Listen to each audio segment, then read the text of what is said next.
Well, good evening, everybody. Thanks for being here tonight. If we haven't met, my name is Carlos DeVitas.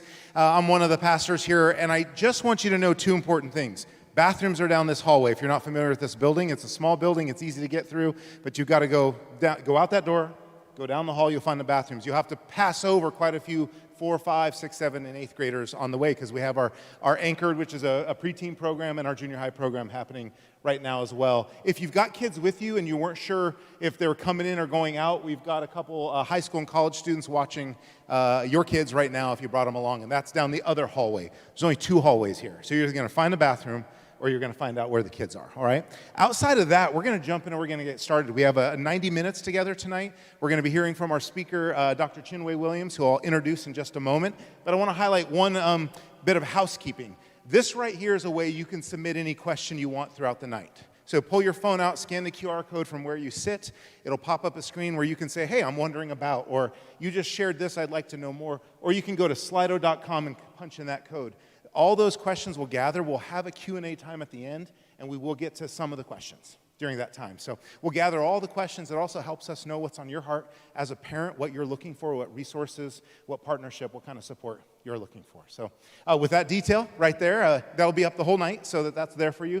I just want to take a quick minute. We're not going to go through her education and her experience. I'm just going to tell you that Dr. Chinwe Williams loves to see kids flourish. And this is her professional life. This is her career work. She recently co-authored a book, Seen, which will be available afterwards. It's a very practical book. And actually, how I learned about Dr. Williams was from some of our staff team here who heard her speak out in Atlanta. And they came back and said, we've got to have her come out and speak with our parents and the parents in Southeast Boise. It's a beautiful, beautiful fall day, but I'd love to get right to having Dr. Williams come up and present. So would you put your hands together and welcome up Dr. Chinwe Williams.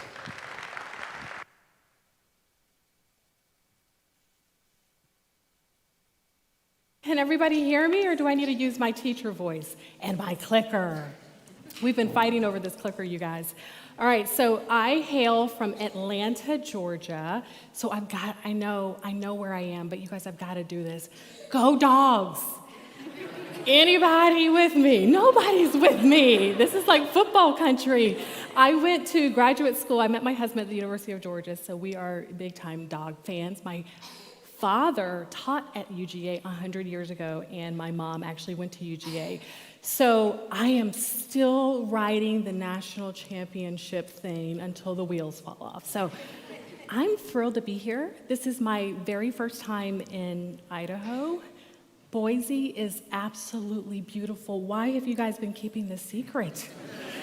And the weather is gorgeous, so I'm thrilled to be here. So I always like to start off the conversation by sharing a little bit more about me. You probably know I'm a therapist. You know I love red lips and casual shoes, but I'm also a parent. And these are my kiddos. This is my husband, Lonnie. And I want to introduce you to my family. Parenting right now, parenting always feels challenging. For me, parenting right now feels harder than ever, and I have gotten the opportunity to travel across the country with my co-author, Will, and we get to talk to a lot of parents, and I don't care what vocation you come from. I don't care if you're in ministry. I don't care if you're an educator. I have talked to pediatricians who are struggling not just with their patients, but with their own kids. So parenting in this season feels hard. And I don't know of one parent that doesn't want to get it right. And I've got to tell you that I don't always get it right. But let me introduce you to my crew. So this beautiful young lady with bluish purple hair is my daughter, Jalen. She's 19 years old. You guys, she's a sophomore studying computer animation. This was like on Easter Sunday of this year. And look at her. Does she look 19? The blue hair throws me sometimes, but I'm thinking she looks like how she is in my head, like 12 years old, right? So she's amazing, and she has gone through her own period of despair, which we'll talk about in just a few minutes, and she has given me permission to share with you what was helpful during that time. So I'm going to share that with you. Raise your hand if you are raising a child who is either in high school or college aged. because we're still paying for them, right, if they're college age. So awesome. And I want you to meet, next in line, Braden. Braden is 11 years old. He is inquisitive, he is funny, he is thoughtful, and he's also on the autism spectrum. Raise your hand if you're raising a middle schooler, an older elementary schooler, or a child with special needs. Ooh, okay, keep your hand up if you're raising a middle schooler. Older elementary school, 4th, 5th grade. Okay, anybody with a child with special needs? Ooh, I see you. I just want you to know that I see you. The joys of parenting, right? And this kiddo in the middle who is looking too cool for school is Noah. Noah is 7 years old. Raise your hand if you're raising a talkative child. Noah is talkative, but he's also really thoughtful. He is my comforter. He's the one, when I just sort of furrow my brow a little bit and I think he's not noticing, he's like, "Are you okay, Mom?" I'm like, I'm fine. He's like, "No, really, are you okay?" I was like, okay, he's going to be my budding therapist. I love it. So that is Noah. Raise your hand if you are raising like an early elementary school age child. Yeah, so this gives me an idea of who's in the room so I can sort of tailor a couple of my examples to you. Thank you for being here. I know it was not easy. So wanted to show you a picture of my family to let you know that I'm a therapist, I'm a mental health advocate. I am no perfect parent at all. So when I do these talks, and I know this because I have conversations with parents all the time, and grandparents and caregivers and educators, and I've been in the room listening to so-called parenting experts give me information that I probably need to know. But the tendency is to listen to the content and then start to think about all the different ways that you screwed up, that you just missed the mark and you didn't do it the exact right way as the speaker mentioned that you should have.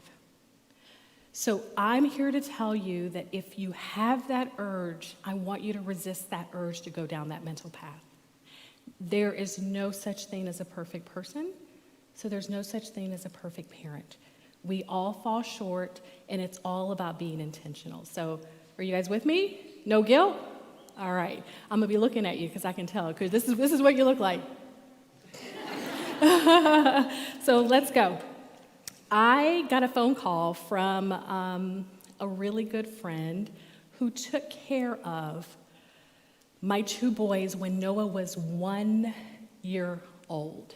My husband and I were experiencing a really busy time with work, and we needed some extra help. And I don't know if you guys have ever been here before where you had to get a babysitter or a nanny for a certain period of time.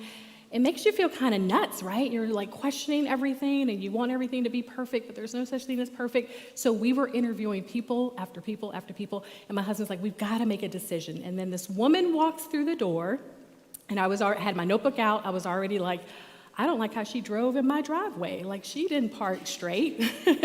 Like, just, overly scrutinizing everything because I was just this nervous mom.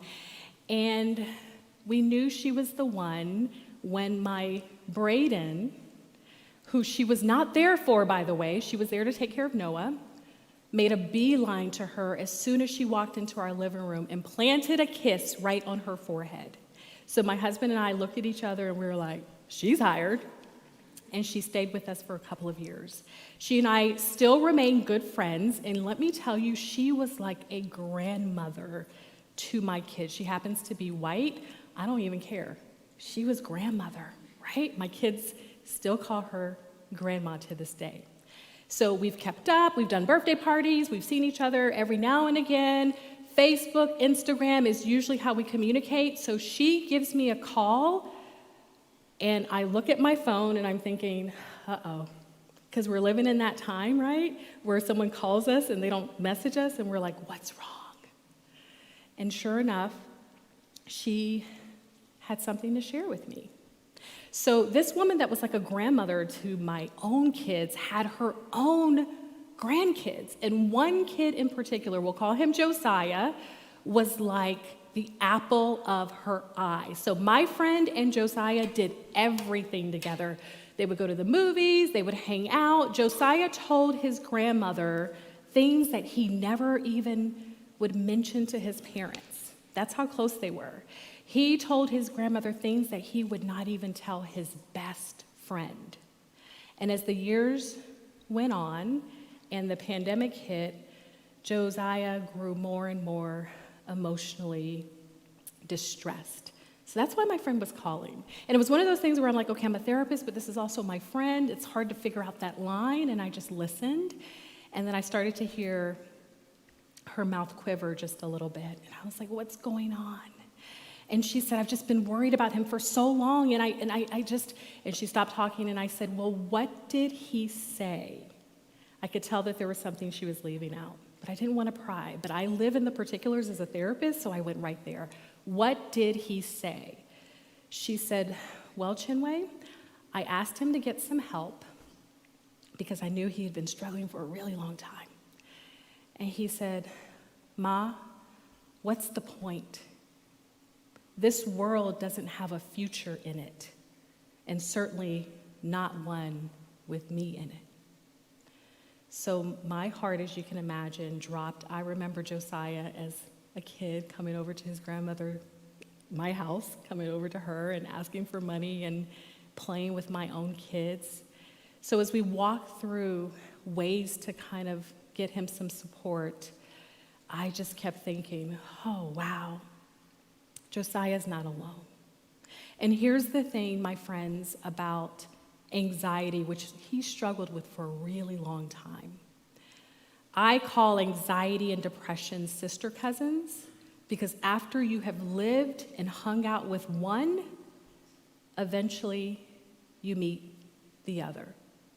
So we're going to talk about some hard things. We're probably going to laugh a little bit, and I want you to give yourself permission.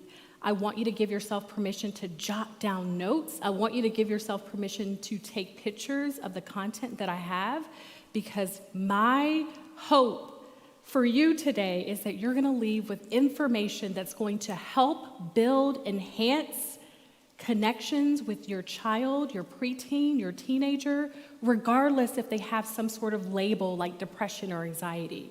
But everything that I'm going to talk to you about right now is about connecting with another child or teenager when they're going through bouts of distress or despair.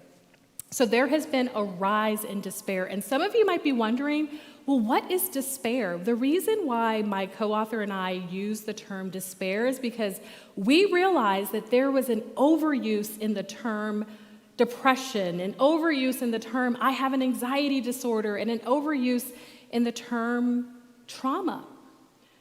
Those things do exist, and those things can be really hard to deal with, but it doesn't always mean that you're experiencing some form of distress that equates to a mental health diagnosis, right? Because we've all walked through despair. Despair is simply defined as suffering with no reason at all. There's no purpose to my suffering. I don't see hope at all. And that's a really difficult place to be, and we've all been there. But maybe it doesn't rise to the level of a clinical mental health diagnosis, but it does rise to the level of getting some emotional support. So the rise in despair is pretty clear.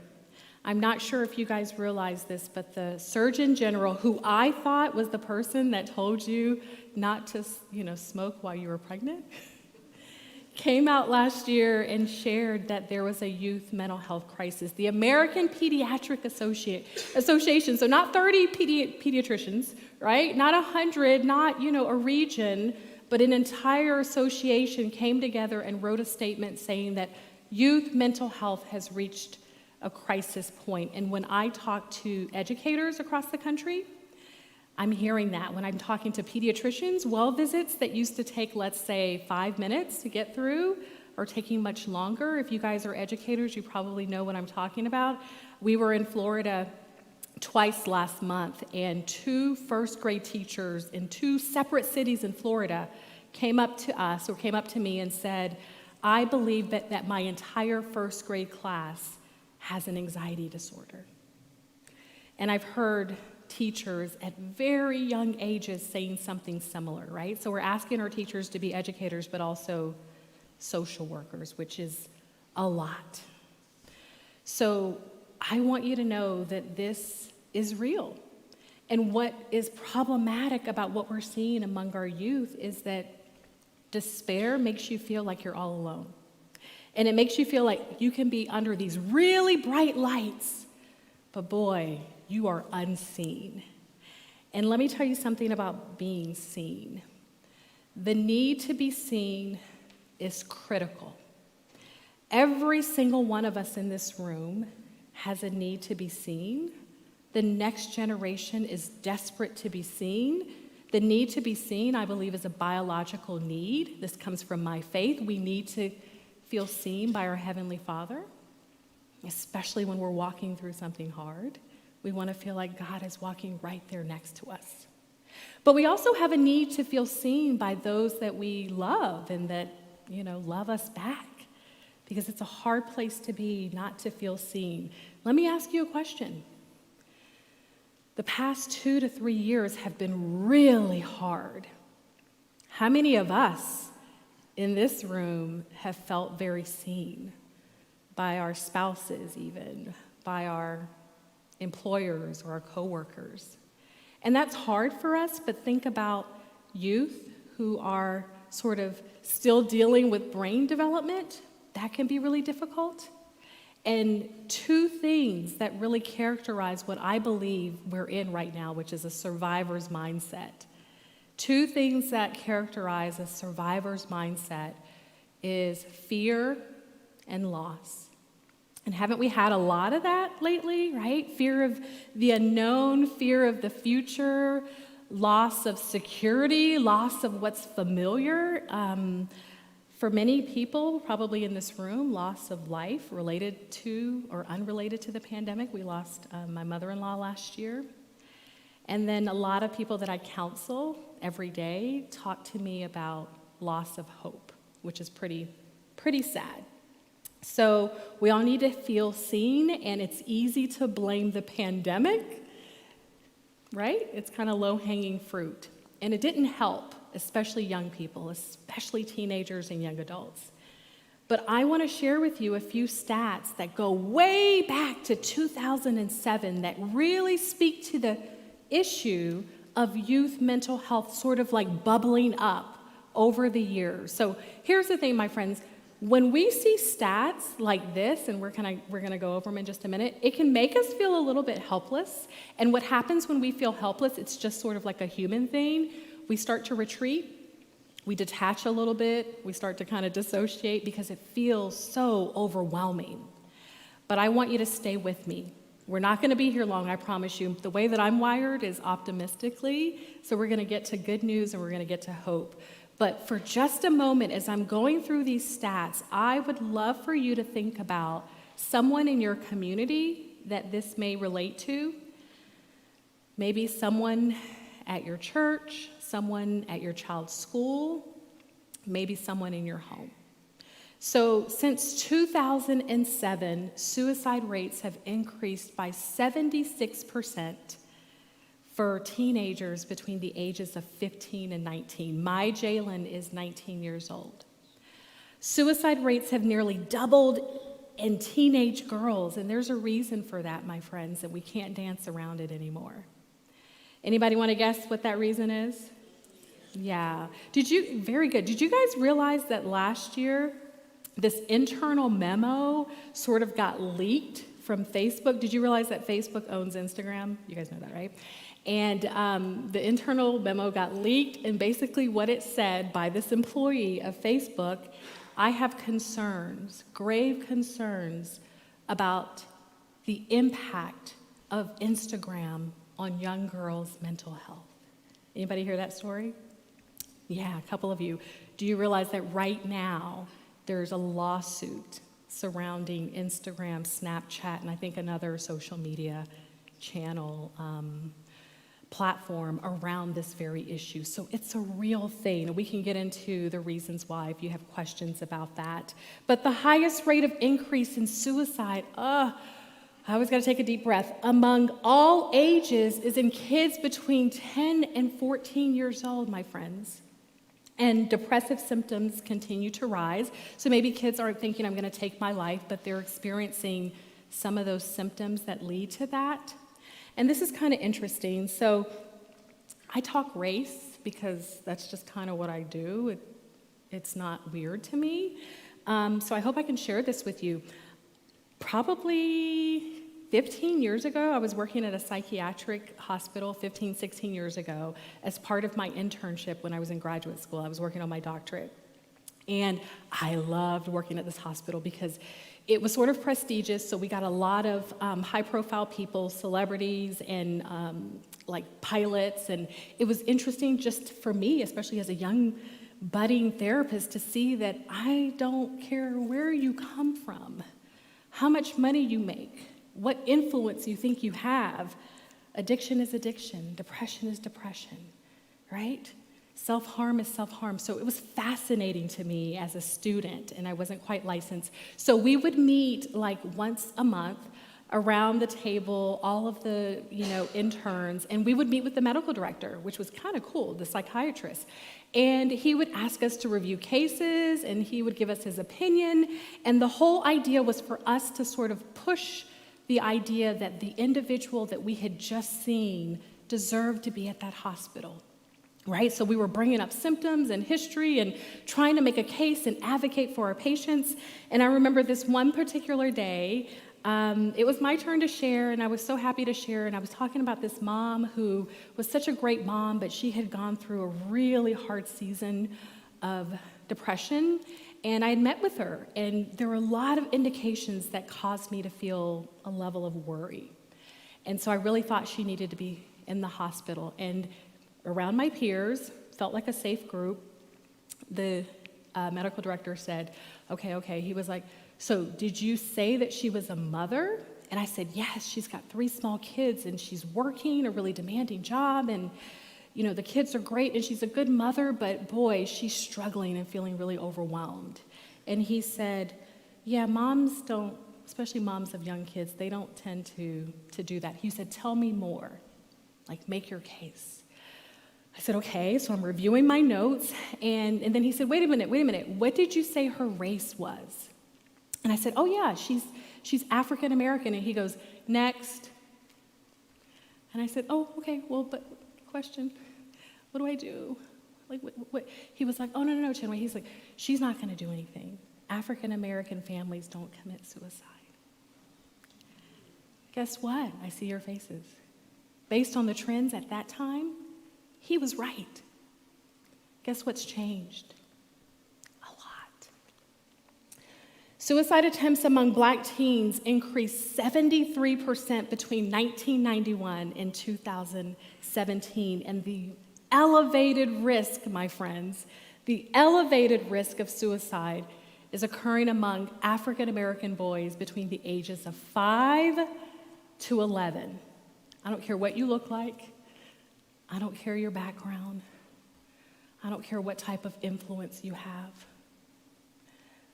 But there's something about knowing that a child wants to harm themselves that just hits a little bit different. Would you guys agree? I did a talk closer to home, and a friend of mine came, and she sat in the back. I didn't even see her, and she called me, and she said, the next day, she said, Chinwe, when we drove home from your talk, we heard some of those stats, and my husband said the next day, I'm thinking about that, and I don't get it. It doesn't gel with me. What in the world would a 5-year-old have to worry about? They're not paying bills. There are no, big obligations. What would be worrying a 5-year-old that would make them want to do that? And then she said to me, her 20-year-old daughter piped up in the back seat and said, I have some of those thoughts. And I did back then too. So when we hear these things, and again, we're going to be low, but I'm going to bring you back up because there's hope. Every single parent is feeling the same thing. Like, what do I do with an enemy that's invisible to me? If my child came to me with a scraped knee, I would know what to do. If my child came to me and said, Mommy, I have a sore throat, I would know what to do. If my child broke his or her arm, I would know what to do. I have no idea what to do with self-harm. I have no idea what to do with depression. I have no idea what to do with anxiety, even if I have it myself.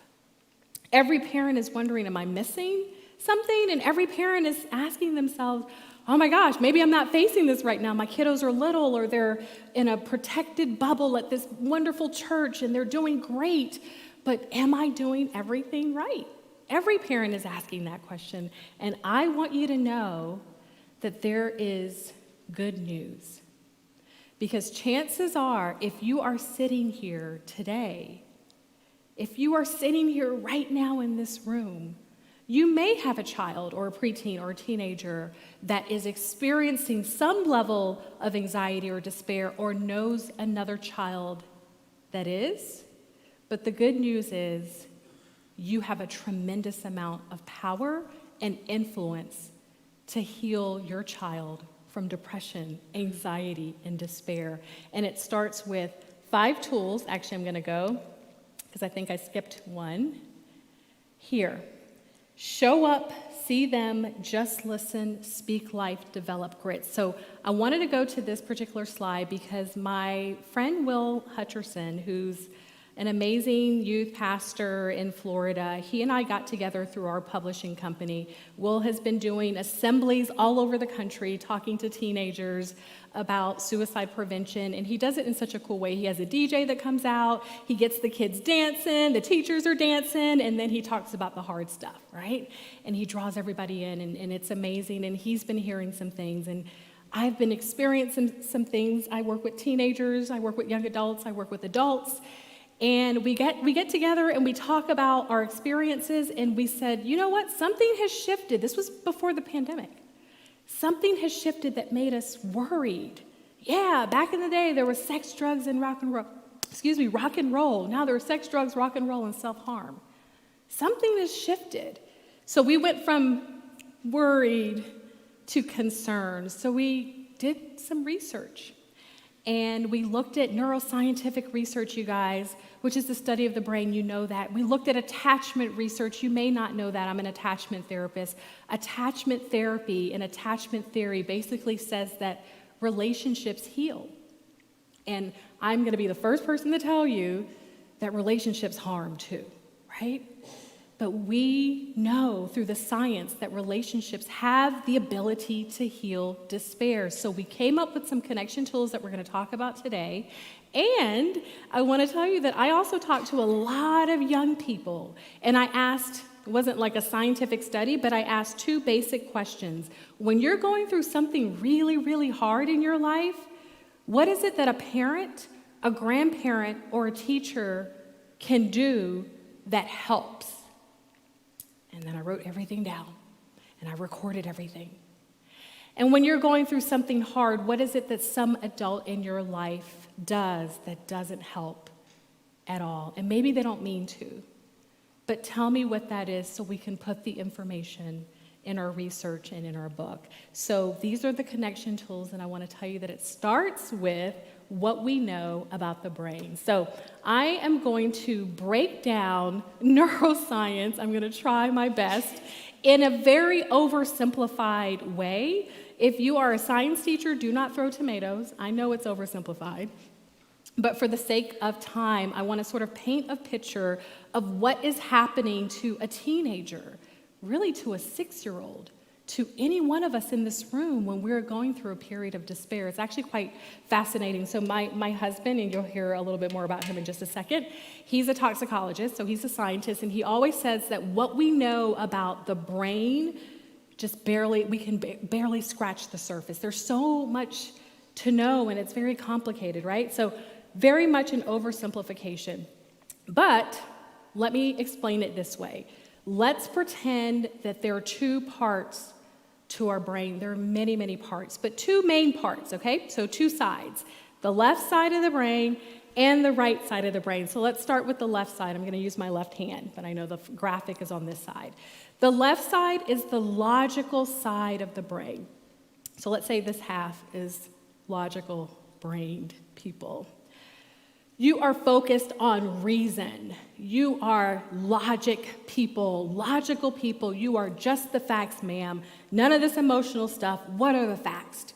Facts. You are organized, right? You think ahead. You focus on advanced planning because that's what life needs. And by the way, our society sort of rewards you for thinking like that. And certainly, you get a lot of kudos in the educational environment for being logical. We need you, right? All right, my folks over here, let me tell you what you do. You are the right side of the brain. There's a lot of emotion in you. The right side of the brain has a structure in the brain called the amygdala. You guys, it's about this big. It's like the size of an almond, but it packs a really big punch. There's aggression here. There's a lot of fear here. There's trauma here.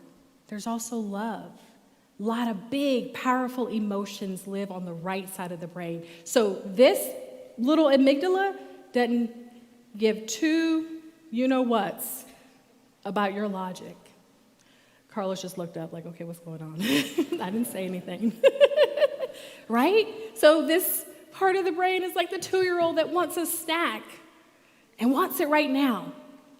So when the brain is in its healthy, optimal state, both sides are communicating, right? The process functions back and forth. You have a right side reaction to something, but then you're able to sort of logically process it. Let me give you an illustration. Has anybody ever seen, I don't know if you'll admit it, has anybody ever seen The Quiet Place 2? Or The Quiet Place, a few people are admitting it. Thank you. Anybody on this side, you logical people? You don't want to admit it? Your pastor just did. All right, well, I did, okay? 2021, things started to kind of open up in Atlanta. My husband is a big-time movie buff, right? So I like movies, but I don't really like scary movies. And so I heard about The Quiet Place 2, and I wasn't that interested. But it was shot in Atlanta, and we had been kind of like cooped up. And so he was like, babe, come on, we got to go see this movie. And I was like, okay, I'll be a good wife. So the kids were finally back in school, and I was like, it's got to be in the afternoon, okay? Because I'm a spooky girl. So we went and saw this movie. It was a good movie, but remember, I'm very, very easily spooked. So we get there, and my fight or flight system is already getting activated, just knowing what could happen, right? And so I'm like that person on the plane where you have a little bit of turbulence and you're kind of looking around at the flight attendants like, are they okay? If they're okay, I'm okay. So I'm looking over at my husband like, is he okay?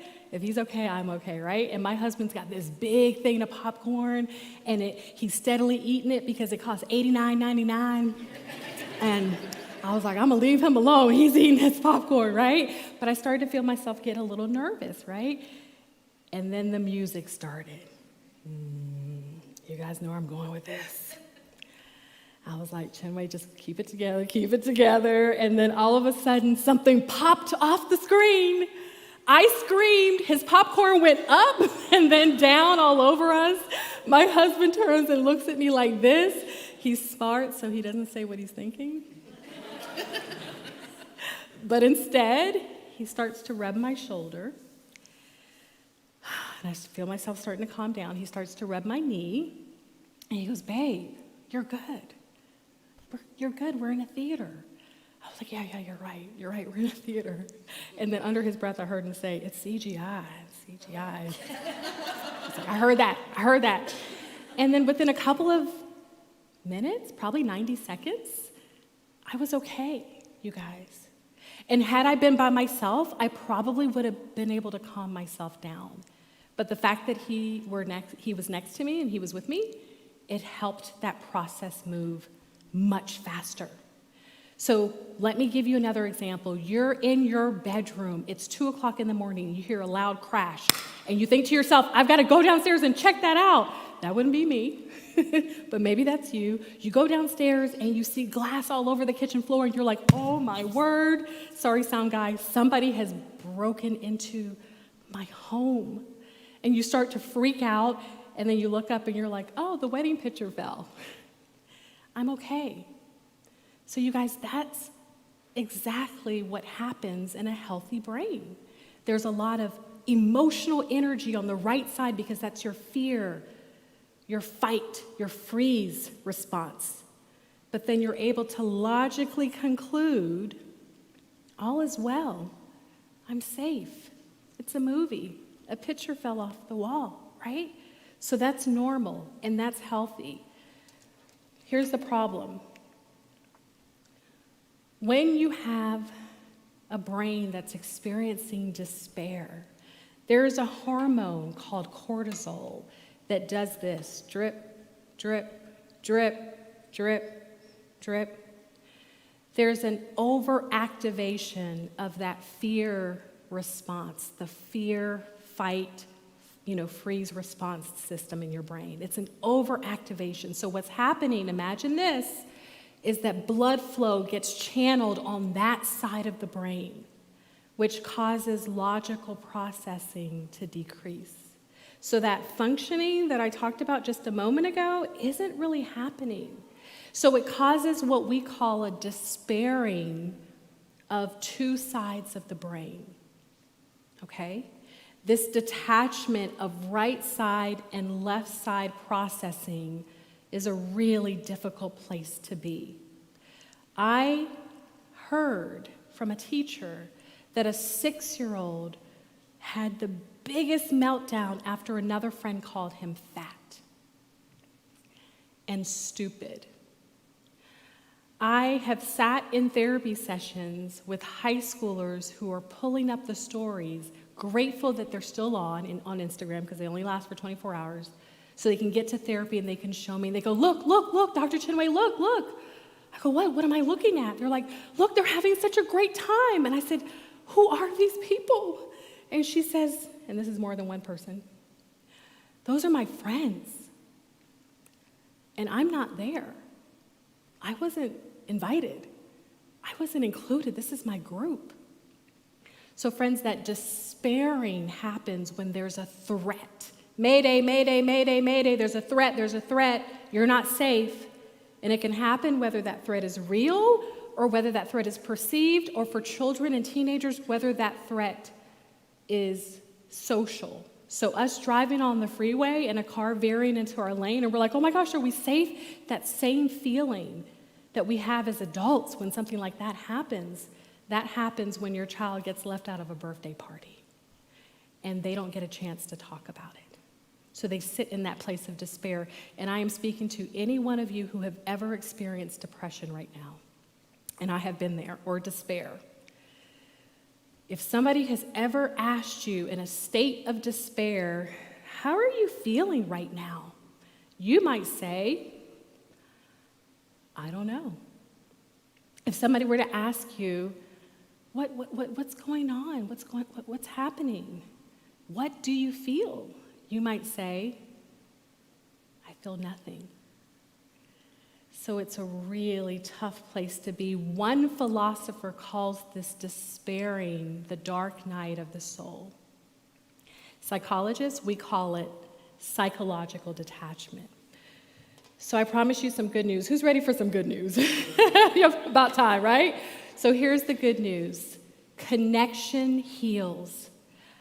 My faith teaches me that God wired our brains in such a way to bring both sides of our brains back together through the power of connection. And guess what supports that?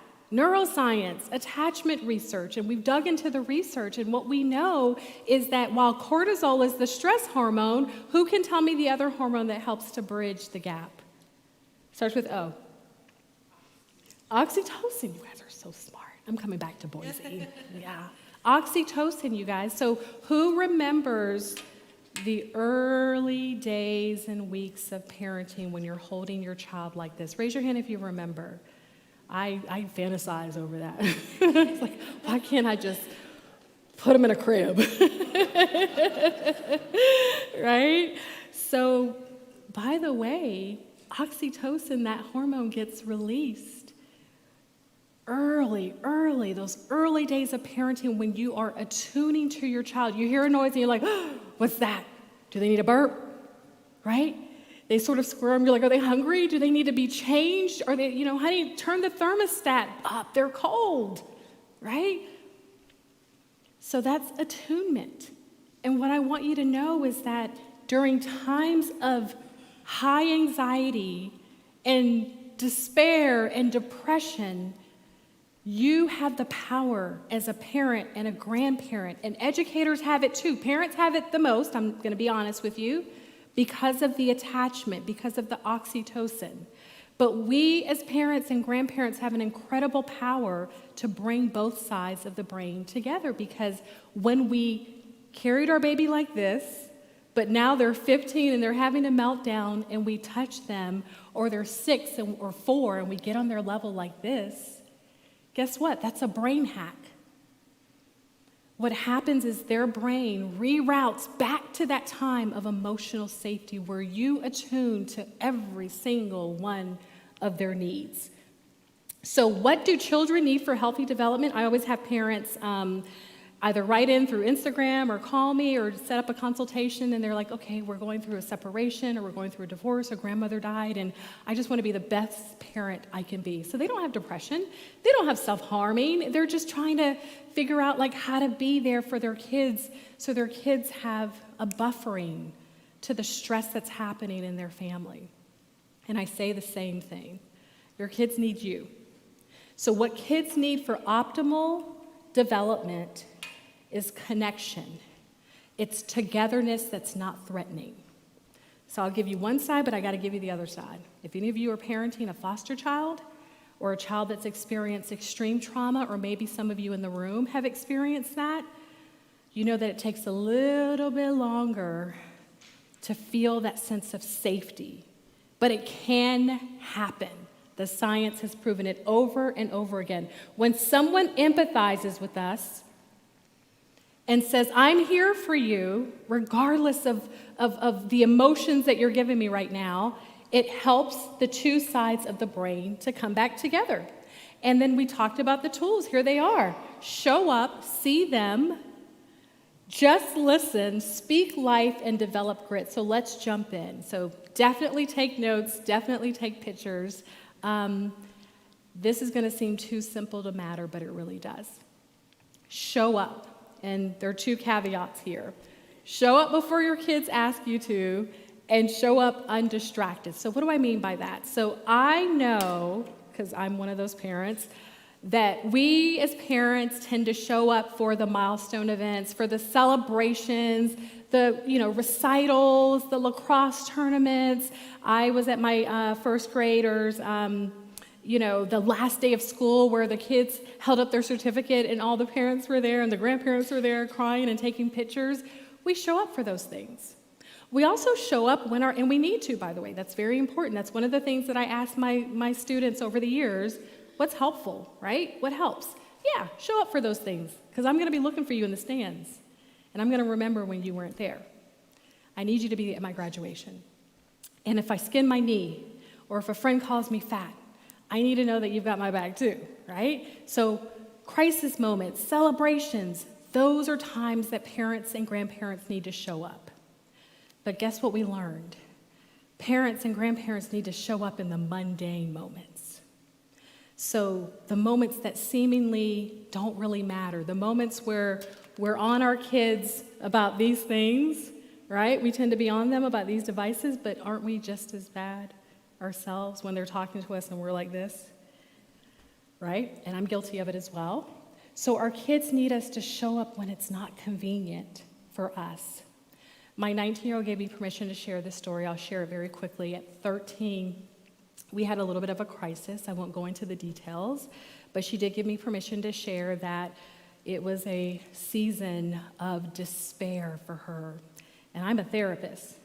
And she's my bonus daughter, so she's with us every other week, and we have a very close relationship. And there was a time where I was like, oh my gosh, what's going to be the next step? And I remember when she was at our house, I remember being in the laundry room, like remember I'm nervous about a lot of things. So I'm like sifting through laundry, and it was like close to midnight, and I feel something, and I see a shadowy figure, and I jump, because that's what I do. And it's my 13-year-old daughter. And she says, "Mom," I go, "Yeah, babe, what's going on?" She said, "Can we talk?" And then she didn't even wait for my answer, by the way. She just starts talking. What is it about teenagers where they have a lot of energy around midnight, right? And this happened almost every other weekend. I called her mom just to make sure that her mom would check in with her, and she ended up being fine, but she had a lot on her heart, and a lot of hurt, and a lot of pain. And she's very close with her dad, but she didn't necessarily go to him because he was asleep. But let me tell you what I did.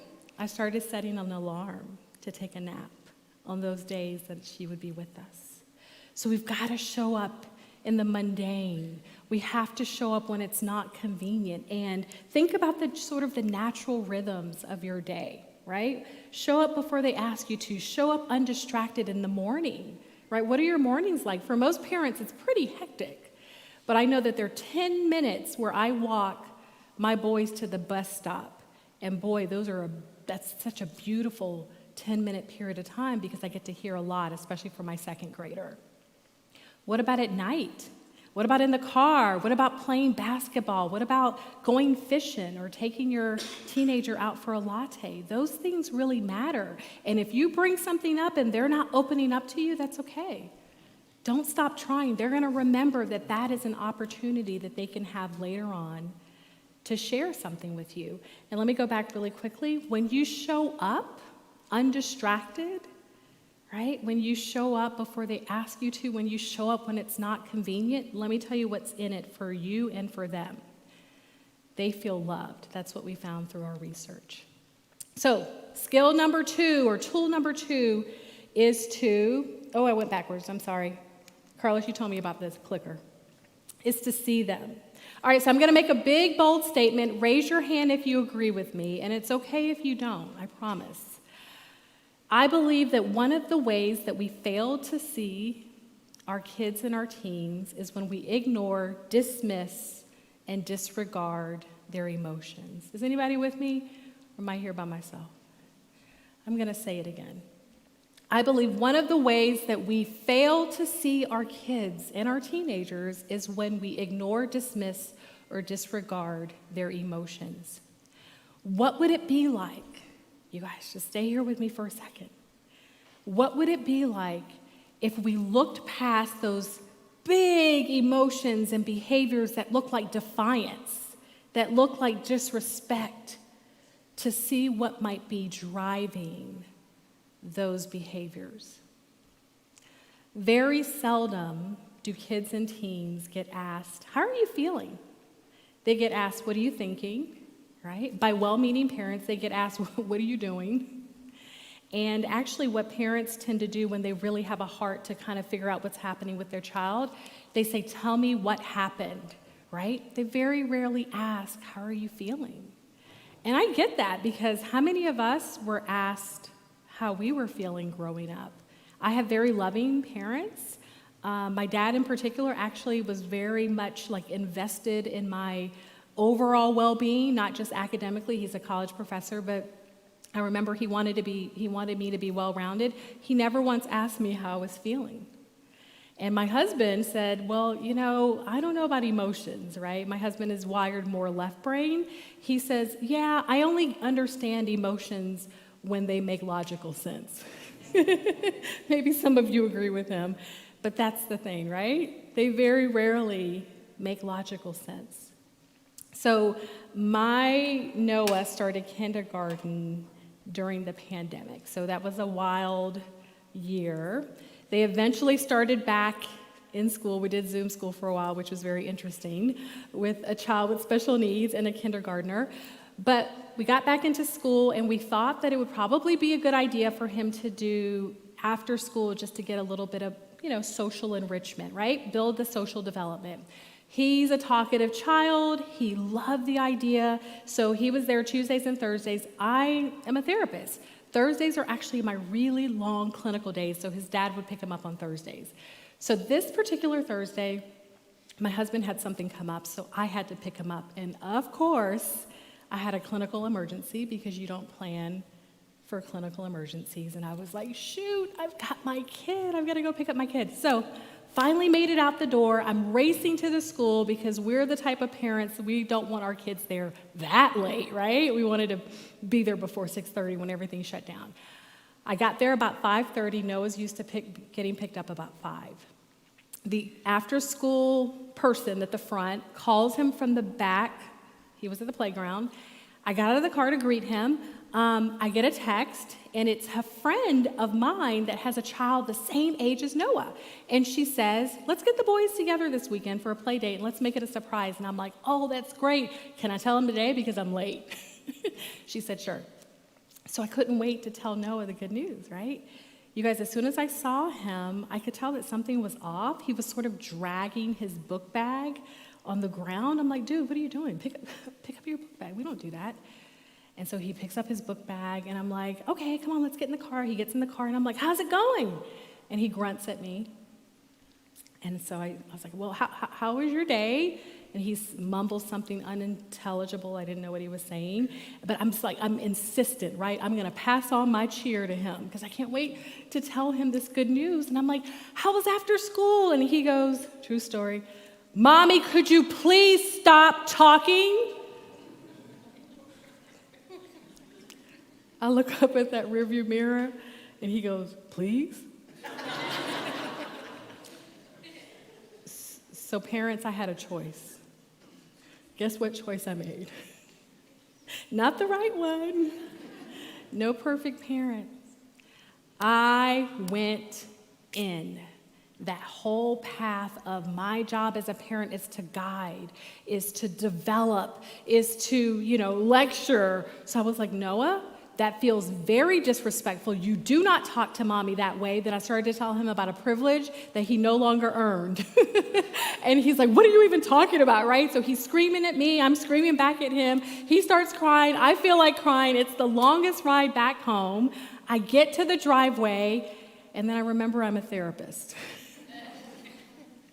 Because not always do professionals get it right. And I'm going to say this, Holy Spirit said, get in the back. And I said, okay. And I got into the back seat, and friends, for the first time that day, I saw my kid. And what I saw was a little bit shocking. He had scratches on his face, not severe scratches, but they were there. And I looked at him. He has kind of like a curly top. And he had wood chips all over his hair. So I started picking the wood chips in the back seat one by one, and I lowered my voice and I said, Noah, what happened today? He proceeded to tell me that there was a friend that he was playing with after school, and they are friends, and it went to the left. So the kids started chucking all sorts of things at him, including wood chips. Noah goes to the after-school teacher, who happens to be a college student, right after the pandemic. And she says, you two separate right now. And Noah says, but I didn't do anything. I said right now. So Noah didn't feel seen by her. And I said, oh, gosh. I was like, that stinks. And I said, Noah, how do you feel right now? And he goes, I feel bad. And I said, yeah, I get that. I said, what else do you feel? He goes, I feel sad. And I said, I'd feel sad too.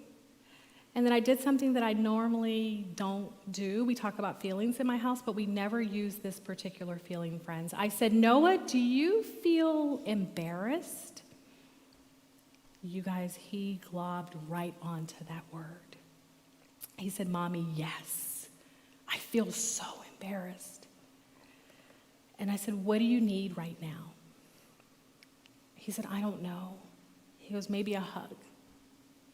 So I embraced my child, and I always tell this to parents of teenagers. When you want to freak out on the inside, not on the outside, right? So I wanted to cry. I felt his little body sort of shaking a little bit, and then it decompressed, and I was like, whoo, hold it together, Chinwe, because I didn't want that moment to be about me. So again? What would it be like if we looked past the off-putting behaviors that seem defiant and disrespectful and probably hurtful? Because our kiddos, I don't care, not just teenagers, but sometimes they're really young and they can say really hurtful things. And maybe it is disrespect. And maybe there needs to be a correction. But what if there's something underneath? Because let me let you in on something that a lot of people don't know, but most therapists do. The number one emotion that shows up in anxiety and depression and a host of addiction, eating disorders, a whole host of other mental health conditions is anger. Anger. So maybe there's something more. Maybe there's something more. So I have a strategy that I want to offer you as parents, because our kids are going to push our buttons. They're going to trigger us. And like I said, it could be something that just needs to be corrected, but what if something more is happening and our kids need us to see them? I invite you to pause for just 10 seconds, because I get a lot of parents saying, I'm coming home from work, and remember, I had a long clinical day. It was Thursday. It was the end of the week. It was a long day for him, a long day for me. We're human. We're going to experience those times where we're going to be triggered and tested by our own kids. That pause is magical. I mean, I don't believe in magic, but you know what I mean. It helps. And then you notice what is happening, and then you label it. And you might be wrong, but that's okay, because they'll tell you, hey, buddy, are you feeling sad or embarrassed or hurt or angry? And then the third piece that's really helpful after you pause is to help them cope. And we're going to talk about some coping skills. So let me go back. When we see our kids, this is what's in it for them and for us. They feel understood. So the third tool is to just listen. So you guys, this is going to seem way too simple to matter, but it's big. When our children or our teenagers are going through despair or high anxiety that they haven't shared, or no one really understands what's happening and they're sort of battling with it on their own, it's really hard for them to articulate what it is that they're feeling and even what it is that they need. It takes an environment of safety to really get them to open up, right? And so what that means for us as parents and caregivers is that we have to create that safety. And what helps is when we don't worry so much about talking and teaching and correcting and definitely lecturing, but just listening. Because one thing that I have found in my work as a therapist is that, well, I'll just be very honest with you. I had a session where I said not one word, but hello, and you ready to schedule for next week? I'm not even kidding. And I remember this was early in my career, and I felt like such a terrible therapist. I was like, this is awful. Like, I said nothing. I didn't help this person. I need to be in a different profession. And I remember I told my supervisor and I told my friends, and guess what? I got the longest email basically saying, thank you. This is the first time I ever felt seen and heard. There's a divorce judge that was on TV just the other day saying that the thing that stood out to her is that when people get to the point of divorce court, what they're saying over and over again is, I've never felt heard by my spouse. So it took this for me to feel heard. I want you to know that listening is 80 to 90% nonverbal. It has to do with making gentle eye contact, which, by the way, is a neuroscientific way of hacking the brain when your child or your spouse is hurting. Soft eye contact. Lowering your vocal tone helps to reroute your child's brain back to a place of safety. But what do we tend to do when we're angry? That. Some of y'all just woke up. Right? Physical touch, safe touch, right? Like, I'm here. You don't even have to say anything. So that listening for understanding is so key. And it starts with you not realizing or not thinking that you have to have the right words. Because remember that time I didn't have any words and I was trained to have some words, right? And that's what I learned. I was like, oh, yes, people need tools and strategies and encouragement and good news. But sometimes they just need the ministry of presence. So that's what I want to tell you, because let me tell you, back to the brain graphics, what happens when you're lecturing and teaching and correcting, even if you're not raising your voice, you're activating the left side of the brain. But remember, all of the energy is on the right side of the brain. So this is what happens, you guys. Believe me, trust me, practice this tomorrow on your kiddos. When your kid is high anxiety, high emotion, meet right brain with right brain. If you teach or correct or lecture or tell them why they did something wrong or why they shouldn't have done the thing that they did, guess what happens? You miss them. Do you guys see this? If you remember nothing else, remember this motion. Right brain energy needs right brain language. I see you. I'm listening. Can I give you 3 words that are powerful? This is like Psychology 101. This is like if you ever go to therapy school, this is like your whole first year. Tell me more. And I used to do marriage enrichment, and we would teach couples to say the same thing. Don't try to interject. Don't say your piece. Don't defend yourself, even if you don't agree. What would it be like to tell your spouse, tell me more? So when you're listening, you're trying to get your child to share more and share, here we go again, their emotions. So friends, this is a feelings wheel. It's an emotional wheel that I actually have used, not this version, but a version for years and years in my therapy practice. It has sort of exploded. You can find it on Google. It's in the book. If you get a copy of the book, you can actually download it for free on our website, theseeingbook.com. But this is one that we particularly designed for teenagers. So you probably can't see it, but there are words like salty, pissed off. We ask teenagers, what are you feeling? And numb, right? But also proud and accepted. When you ask most Americans what feeling words they use, guess how many feeling vocabulary words people tend to use? Yeah, somebody said 5. 3, right? Happy, glad, and pissed off. I'm just kidding. Right? But look at all of these words. Brene Brown just wrote a book, and she found that there are 87 different emotions and experiences. So when we teach our children emotional vocabulary, guess what we're teaching them? Emotional intelligence, emotional regulation. So if we want our kids to regulate their emotions, we got to let them have them.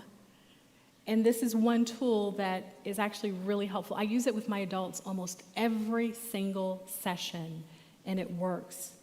We want our kids to talk, so we just listen. And if we're honest, gulp, because there's been a rise in despair in our communities across the country. We may hear something that worries us. And this is where I want you to have a resource.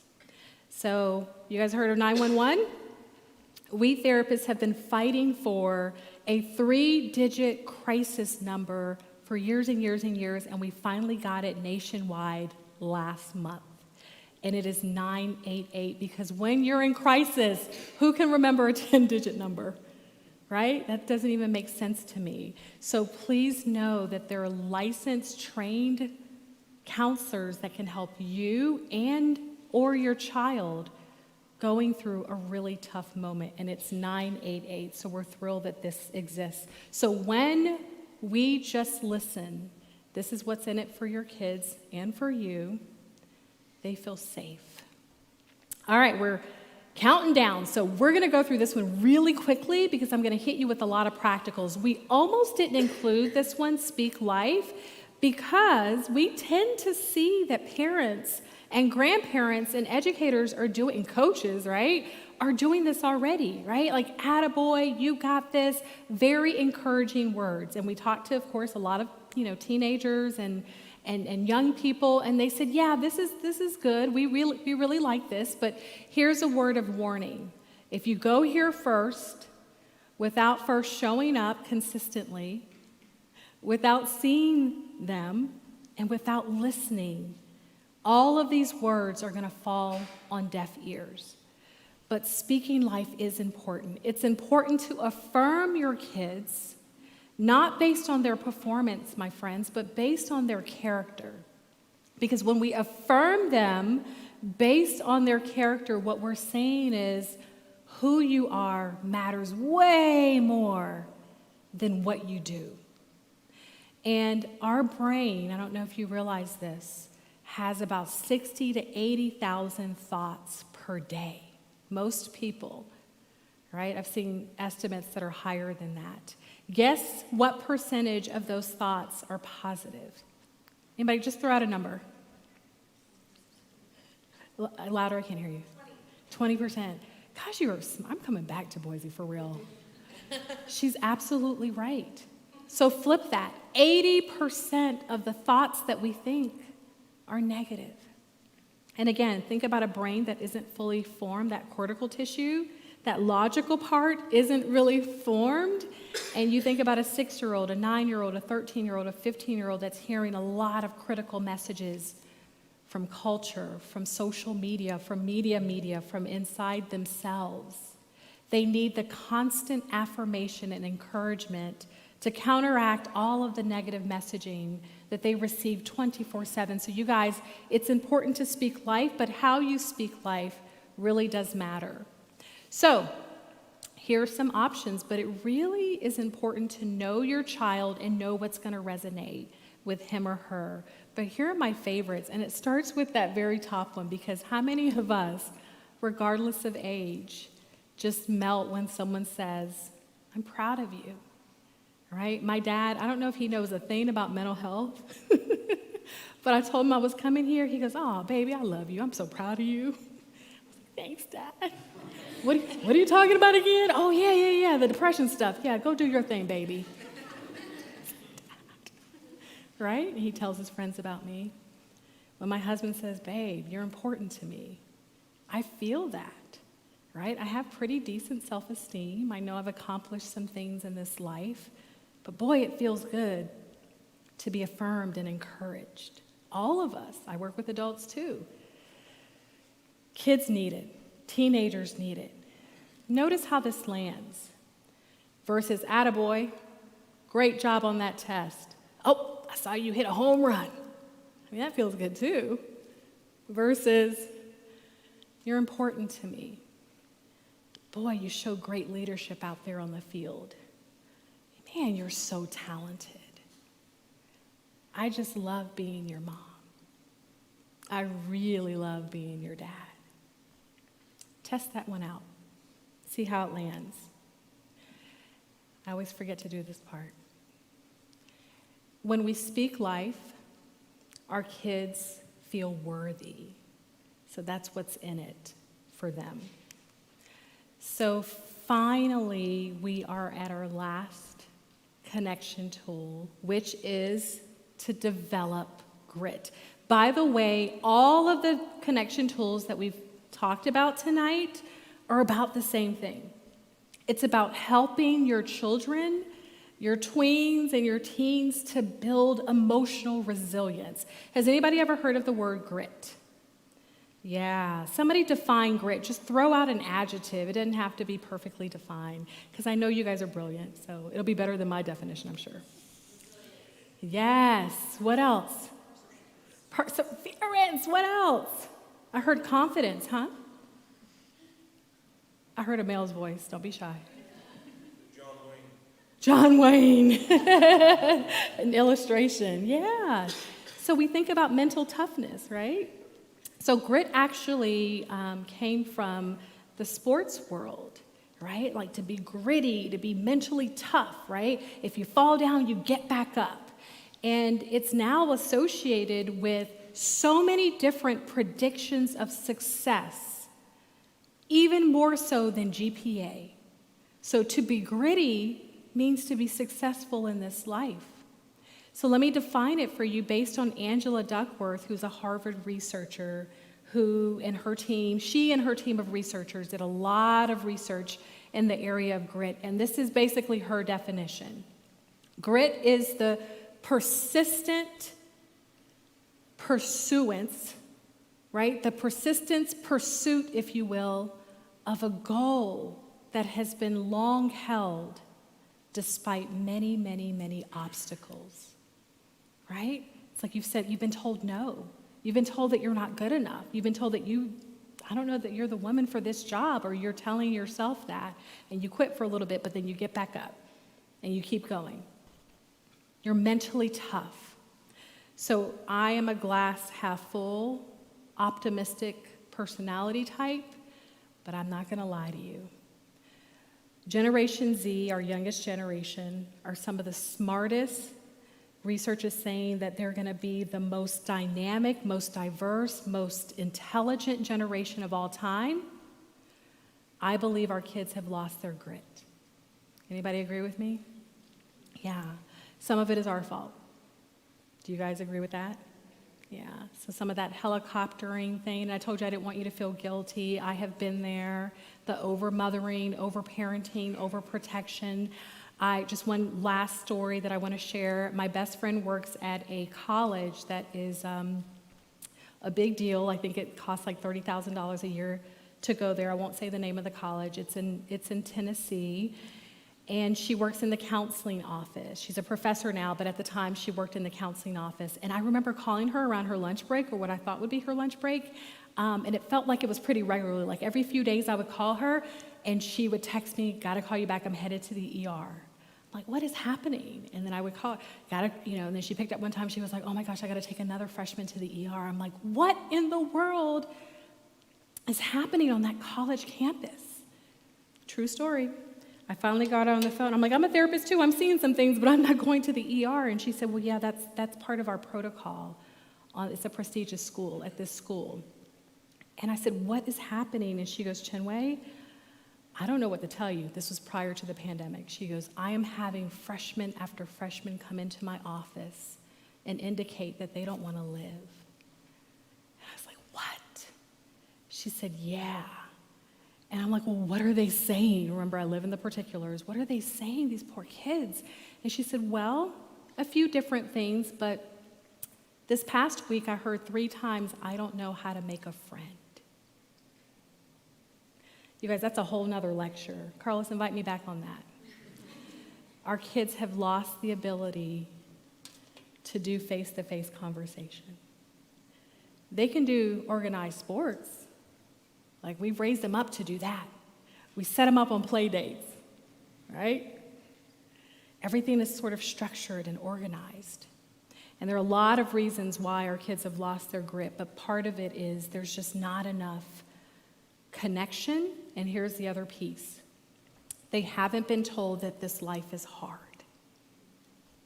This is my opinion, and based on some of the research. They have not been told that it's supposed to be tough.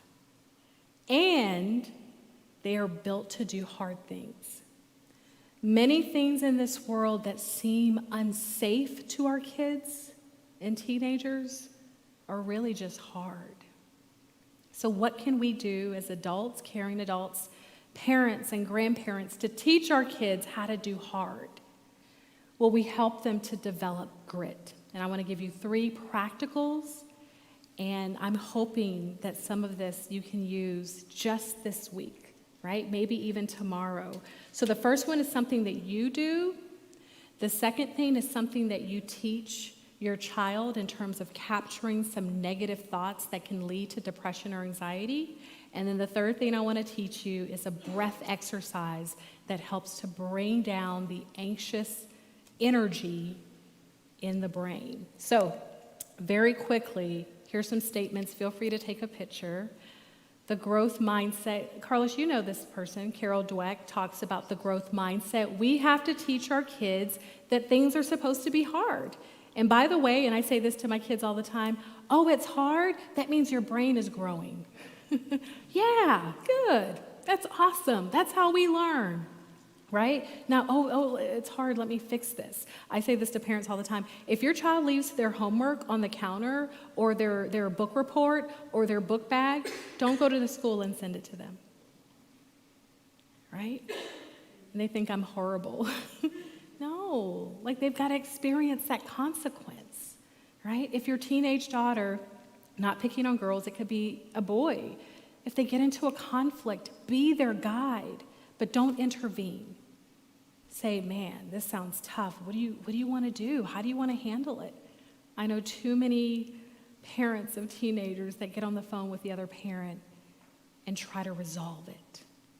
So that's our part, right? No blame, but just something to think about.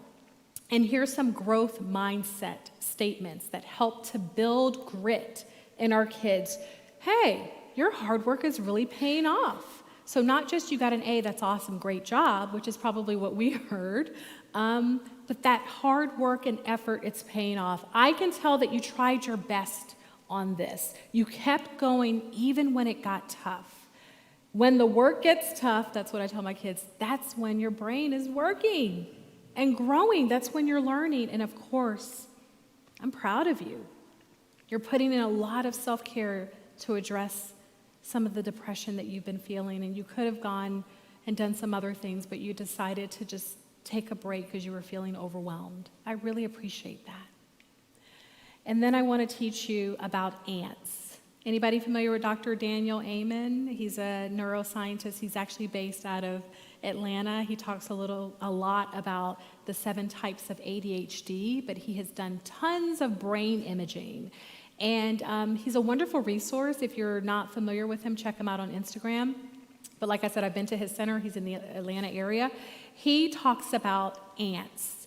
He says one of the things that sends adults, teenagers, and kids into depression faster than anything is ruminating, which is thinking over and over again about those negative things that happened in the past, or the worries about the future, or that thing that you said to somebody and you didn't say it the right way and you want to do over.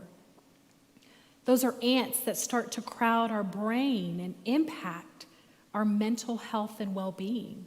So ANTS stands for automatic negative thoughts. So how do we rid ourselves from these automatic negative thoughts? There are countless ways, and we've got a lot of grit-producing tools in the book, but I want to teach you one strategy.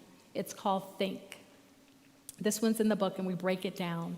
So when your child is experiencing that 80% of negative thoughts that we talked about, and it's really causing them to doubt themselves, their self-worth, or their self-esteem, here's an exercise that you can teach them, and it can happen at a very young age. Maybe not all parts of the acronym, but half, right? If you have like a 6-year-old. Teenagers can get this right away. Is this thought that I'm having right now true? That's the T. The H is it helpful? The I is it inspiring? The N is this thought even necessary? And the K, which is really important, is it kind? You guys, when we're in a state of anxiety and depression, the thoughts that we think really make a difference because it can fuel the emotion and it can actually impact our behavior. So think. And then here's the last one, and I think we've got some question and answer going. I'm actually going to demonstrate this one. Do me a favor and hold up your hand as if you're going to give me a high five. All right, keep your hand up. When I started my work as a high school counselor, depression was the #1 mental health disorder. Right now, it's anxiety. So here is a tool if your child is 5, 6, 7, or 17 years old, or even for yourself, that you can use to manage anxiety pretty quickly. And you can even try it while you're driving, and I'll show you how to do that. So now, turn your hand towards you and start at the base of your pinky. And then if you guys have any sort of respiratory issues, you don't have to participate, just only if it feels comfortable. I invite you to take in a gentle, deep breath through your nose, like 4 count. I'll count 4, 3, 2, 1. Pause right there, and then slowly exhale from your mouth for a 4 count. 4, 3, 2, 1. Go back up. 4, 3, 2, 1. You're inhaling at this point. Pause. And then go down, exhaling. Then go up. For a count of 4. The slower the better. The more rhythmic the better. Pause. And then go down. And then you go back up. So you guys get the idea. If you have little kids, you might need 2 hands.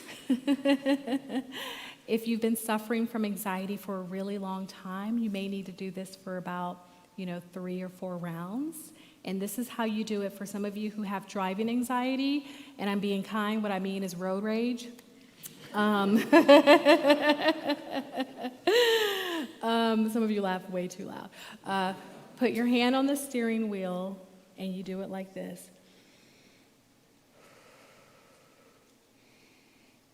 Of course, not when you're driving fast, right? I tricked you. But that's a grit-producing tool because it's a coping tool. It's a way that we teach our kids, you're going to have disappointments. Your friends are going to let you down. You're going to be betrayed by somebody. A boyfriend we just had homecoming in Atlanta. Like, that was like a big deal for a lot of our teenagers. All my adolescent girls, for a period of time, they were coming into therapy wanting to talk about, am I going to be chosen? Right? So that opened up the conversation of maybe or maybe not. And can we talk about that? And I know you're bummed that you weren't. And I'm going to be right here with you. I know that doesn't feel good, right? Because sometimes life doesn't feel good, and we need coping tools. So when we help our kids to develop grit, this is what's in it for them. They feel empowered, and that's what we want. We want a generation of kids who feel empowered. And friends, as a recap, and I come from a family of teachers. My father's a retired French professor. My mom was a Montessori teacher. I taught for many years. I would love for you to do this with me, okay? I'll start it off. You tell me what they get out of it, all right? So when we show up, they feel, gosh, y'all sound good. When we see them, they feel, when we just listen, our kids and teens feel, when we speak life, they feel, and when we help them to develop grit, our kids and our teens feel. I hope you felt empowered today. Love you. Thank you so much for your time. Over here? Over here?